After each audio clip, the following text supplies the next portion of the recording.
Macmillan Audio presents The Fire and the Darkness by Sinclair McKay. Read for you by Leighton Pugh.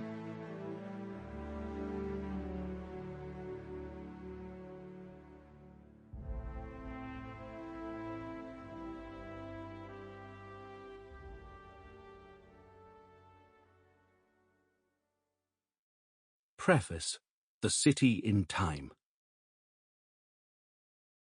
By the castle wall and in the shadow of the Catholic cathedral, winter twilight can occasionally bring an arresting effect.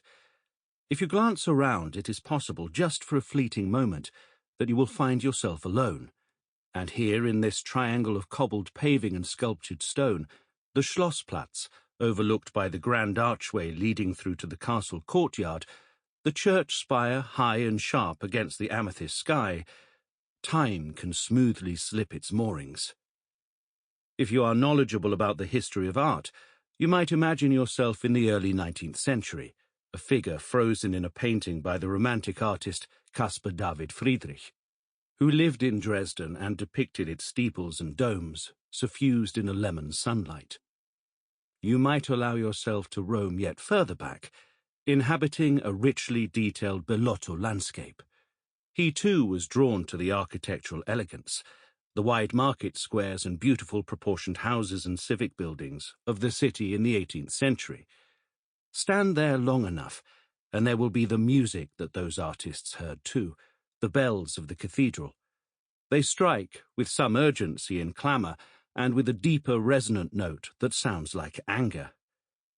And it is in this near discordancy that the more recent, terrible past is also summoned, unbidden.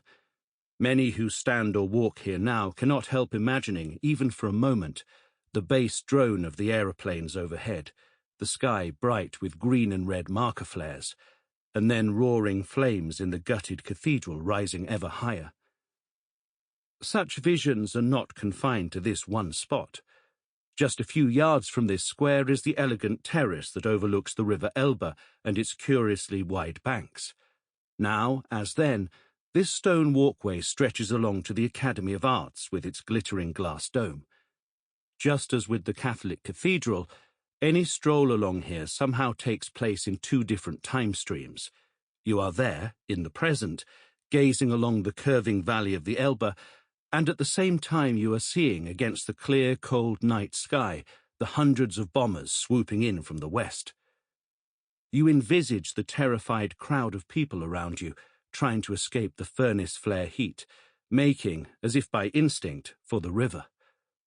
This is the macabre truth of Dresden. Every vision of beauty carries a split-second awareness of the most terrible violence. All visitors to this city will have felt that momentary dislocation. Unease would be the wrong word. The sensation is not ghostly, but there is a sharp cruelty about the juxtaposition of the fairy tale architecture and the knowledge of what lies beneath it. And, of course, illusion is built upon illusion, for much of the fairy tale architecture we see today was previously obliterated in the cataclysm. It should not be possible to see the city that expressionist artist Konrad Felixmüller sketched so wittily in the 1920s, to gaze upon the stone and glass that Margot Hiller, the 17-year-old apprentice brewery worker in the west of the city, would have seen on her way home from work throughout the war in the mid-1940s, or to see the comfortable bourgeois world that Dr. Albert Frommer and the Isakowitzes and Georg and Marilein Erler moved through at the beginning of the century. The smart restaurants, the opera house, the exquisite galleries. It should not be possible to see any of these things, because in just one night, on the 13th of February 1945, just weeks before that war ended, 796 bomber planes flew over that square and that city, and, in the words of one young witness, opened the gates of hell. In the course of that single infernal night, an estimated 25,000 people were killed. Dresden has been rebuilt, slowly and not without difficulties and conflicts. The minutely detailed restorations have been married with sensitive modern landscaping.